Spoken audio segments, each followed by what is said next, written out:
ஆச்சு. செகண்ட் ஹேண்ட்ல தேவையில்லாம ஒரு கார் ஒன்று வாங்கிக்கணும். இஎம்ஐ கட்ட முடியல. இந்த ஒரு மாசம் மட்டும் ஏதாச்சும் ஒரு அட்ஜஸ்ட்மெண்ட் பண்ணணும்.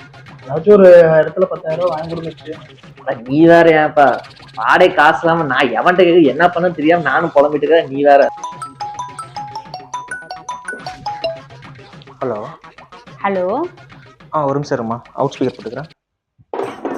சொல்லுமா. நம்ம கல்யாண நாளுக்காக புடவை எடுக்கிறதுக்காக கடைக்கு வந்தேங்க. நான் ஒரு புடவை பார்த்தேன், எனக்கு ரொம்ப பிடிச்சிருக்கு. 10,000 ரூபாய் சொல்றாங்க. நான் எடுத்துட்டு வாங்க. வாங்கிக்கோமா, இதெல்லாம் என்கிட்ட கேட்டுட்டு இருப்பியா? அதே மாதிரிங்க துணிக்கடைக்கு பக்கத்துலயே ஒரு ஜுவல்லரி ஷாப் இருக்கு. அங்க கல்லு வச்ச நெக்லஸ் ஒண்ணு இருக்கு. ரொம்ப நாளா வாங்கணும்னு ஆசை. உங்க கார்டை யூஸ் பண்ணி நான் வாங்கிக்குவாங்க? வாங்கிக்கோமா. ஐயோ ரொம்ப சந்தோஷமா இருக்கு.